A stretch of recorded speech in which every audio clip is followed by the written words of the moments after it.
Hi and welcome back to the Vuvuzela.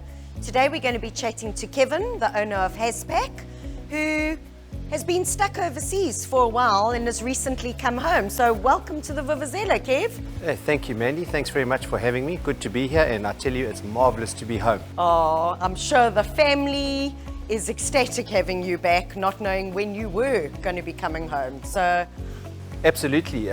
My wife was very happy to have me back. I'm not so sure the kids, because my nickname is Mufasa at home. So I give them the gears when things are out of hand, and they've had 3 months of being out of hand. So. Awesome, Kev. Tell us a little bit more about the history of Hazpak and what your offering is. Hazpak was founded 20 years ago, focusing on the packaging and the transportation of hazardous goods.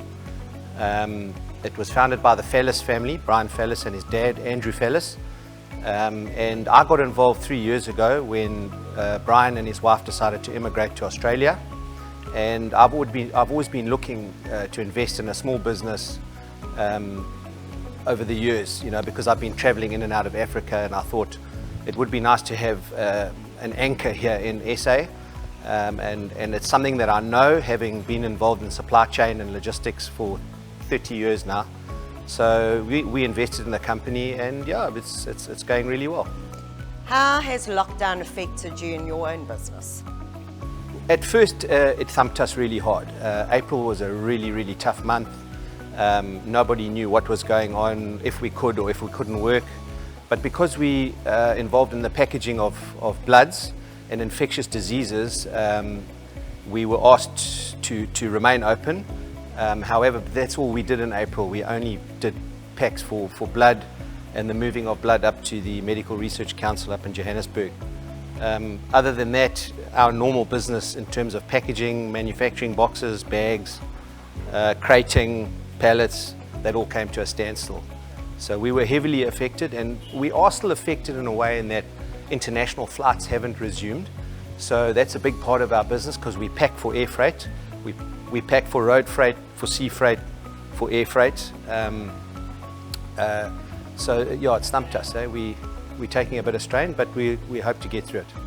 Have you adapted your business model or added any new products and services during this time? We have.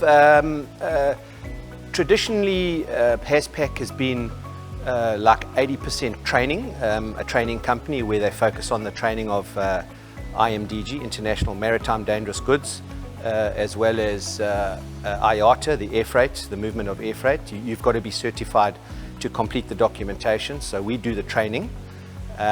We also do the packaging, but I diversified the business a couple of years ago into cleaning up spills and the manufacturing of boxes, UN approved boxes and UN approved bags. So there is a demand out there for it, and because the authorities are getting a lot stricter now, we're getting more and more inquiries. So hopefully this is an area that's going to help us grow the business. Kevin, tell us, are you able to assist other small businesses with your services, or is it just the larger freight companies and the larger businesses that you service? No, Mandy, we have a wide range of customers, dealing with international global companies like DHL, Bidvest International Logistics, just to name a few. We also help the smaller businesses in a big way. I mean, we help do minor spill cleans. I can't compete with the big players out there, the Dryzits and the Spill Techs. So we've got a market for the small boys that can afford to pay a reasonable fee to come and clean up a minor spill of maybe 200 litres or 500 litres of diesel, and that we can do at a very, very affordable price, and very, we're well positioned in the market to do that, and that's worked for us. As well as our general products, our boxes. I mean, we help small chemical companies package their goods for air freight, for sea freight, for road freight, as well as packing for the multinationals. So, we do have a very wide range of customer base.